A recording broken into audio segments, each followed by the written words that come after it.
What is going on, everyone? My name is Ken. Welcome back to the channel. Hey, before we get started, don't forget to hit that bell for notification, get this video a like, and subscribe. I really will appreciate that. So now let's talk about why I think you should purchase this budget-friendly action camera, the XTU S3. Alright guys, welcome back to the channel. Like I said before, thank you, and don't forget to give this video a like and subscribe. Now right off the bat, you would notice that this particular action camera looked exactly like the Campark V40 and the Akaso Braze 7LE. Now there is one big difference between this action camera and those.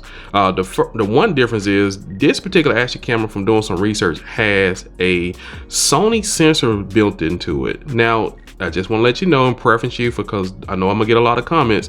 This is not going to be the same sensor that you would see in some of the Sony cameras, as far as getting the clarity, the picture, those type of things. But you know, one, because this is an action camera and the sensor in it is small, so you're not going to get the clarity that you would in a camera from Sony, but it does have a Sony sensor built into it. So I just wanted to make that, so you're going to see that in the videos, particularly when we shoot the videos, the sharpness and things of that nature. So you're going to see that in the video.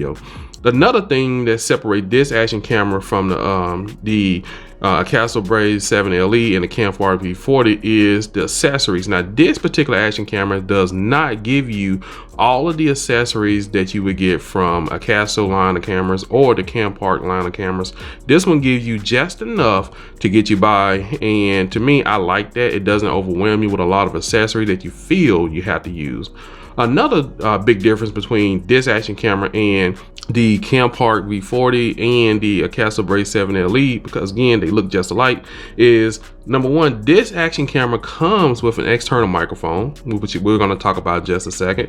Also, it comes with this little cover right here that goes over your lens, and they call it a lint-proof covering. And I can't tell you guys how appreciative I am of that, because so many times I make a mistake and almost touch the lens. But it also comes with some lens protector for the front and from the back of the action camera as well. Now this particular action camera only comes with one battery, so it doesn't come with as many batteries as the Akaso Braze 7LE nor the Campark V40, so that's a big difference as well. Now it has the quarter 20 at the bottom of the camera, which I really enjoy, and it has, again, all of the speakers and the buttons here on the side and the buttons at the top that you will see on both the Braze 7LE and the Campark V40. All right guys, so we talked a little bit about this action camera comes with the external microphone, so let's take a look at a video that I shot using this external microphone, and we're going to come back. All right guys, so right now I have the external microphone connected to the action camera, so the audio you're currently hearing is coming directly from the external microphone itself. So tell me how the audio sounds. Leave me a comment down below. Audio test 1, 2, 3, 4. All right guys, so right now I have my Akaso V50X external microphone, and just to give you a clue, if an external microphone that is different than the one that it comes into the package, if you can use it. So right now I'm testing out the Akaso V50X external microphone on this particular action camera, the XTU S3. So guys, tell me how the audio sound. Audio 1, 2, 3, 4. All right guys, so that's a test using the external microphone from Akaso on this particular action camera.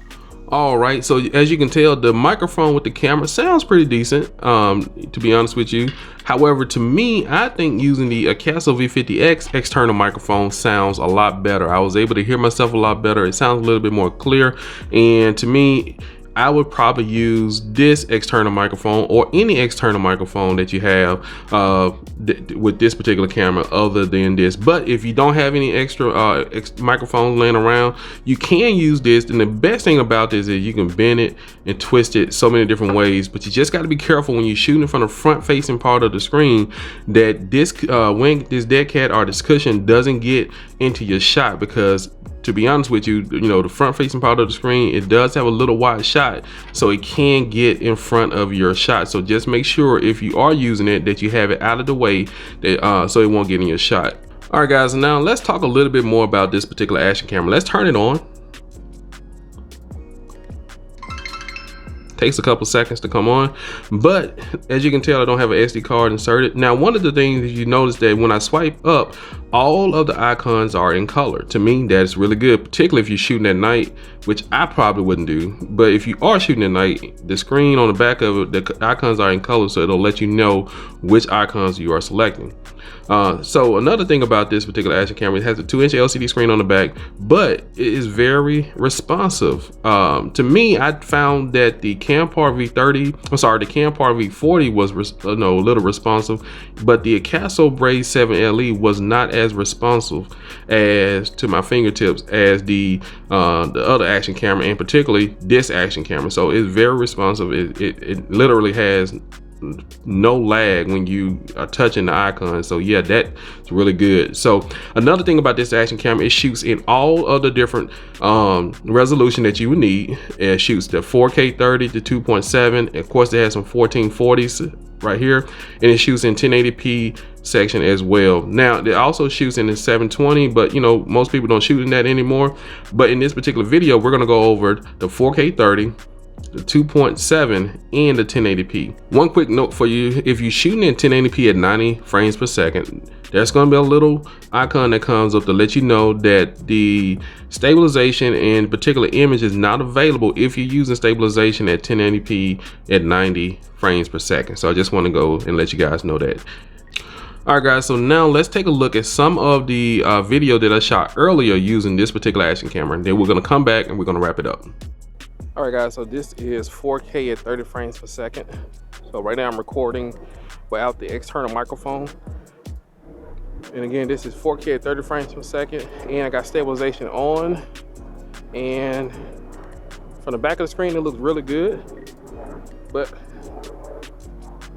tell me how it looks to you guys.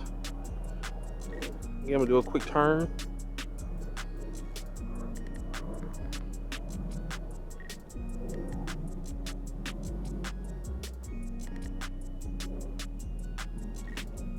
Once again, this is 4K at 30 frames per second. Do a pan up. So what we want to look at, particularly in the trees, do we see any fuzziness or anything that look disordered? But I can tell you from the back of the screen, it looks really good. Again, this is 4K at 30 frames per second. All right, guys, so tell me how it looks to you guys. All right, guys, so right now we are shooting at 2.7 at 30 frames per second. Pretty empty day here at the park. Do a quick little turn right quick, not all the way.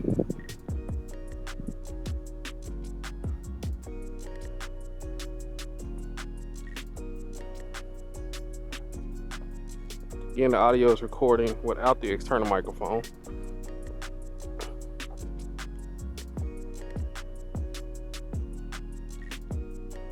From the back of the screen, it looks really good. This is an action camera that shoots real 4K and 2.7 at 30 frames per second. Looks really good to me as well. So tell me how it looks to you guys, and we're gonna switch over to the next mode. All right, everyone. Right now we're shooting at 1080p at 60. Now this particular action camera also shoots 1080p at 90, but if you're using stabilization, it's not available for you in the shooting mode.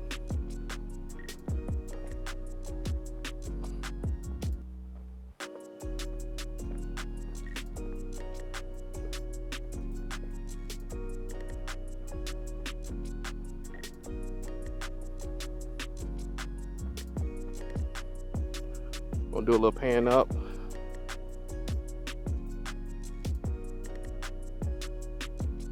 Again, we want to just see how the trees, leaves look when shooting with an action camera. You know, the sensors on these things are not big, but don't expect perfection, but just want to get a little clarity.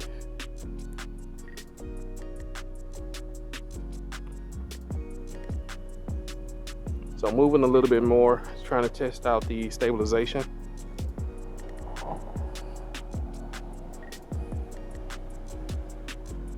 Do a quick turnaround.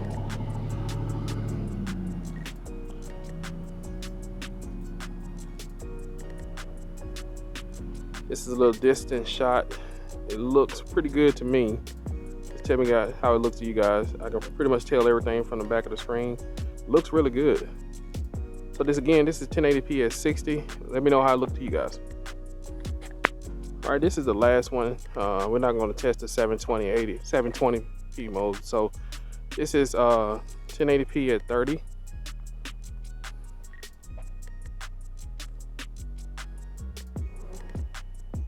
Again, do a little pan up.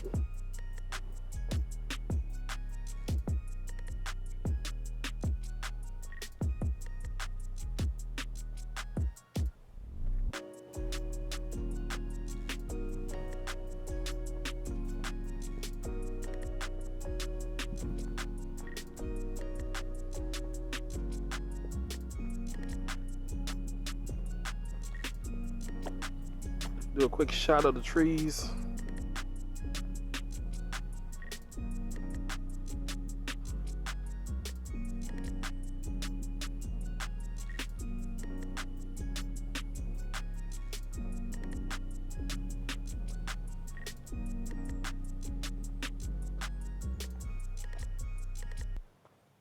Once again, this is 1080p at 30 frames per second.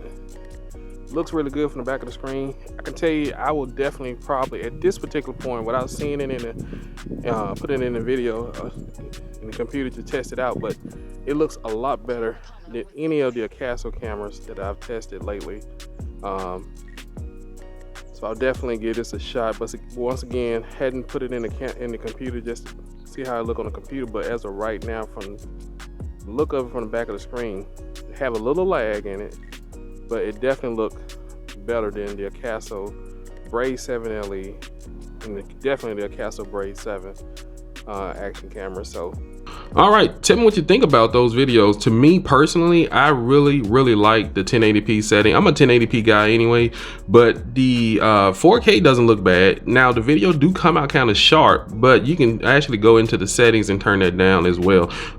So to me, I like that. Some people may not like that. I know again, it's like I said in other videos, my wife does not like the sharpness of a lot of the Campark action cameras, but I like that. To me, that's something that I will enjoy. But if you don't like that, you can definitely change the settings and have this camera turned down so you won't be as sharp for you. The videos, to me, all of them came out good. Stabilization, it works pretty well on this action camera. It's not going to be GoPro type stabilization, and definitely not going to be the stabilization that you get from the higher end action cameras. But you know, to me, the stabilization worked better. This action camera is, to me, is way better than the Braze 7 LE, and it's definitely better than the Campark V40. So if you had the choice to choose between this action camera and the Braze 7 LE or the Braze 7 or the Campark V40, to me, that's a hands down winner right here. I don't have any of those action cameras to compare. I actually gave my Campark V40 away, and as you know in a previous video, that I also sent my Braze 7 LE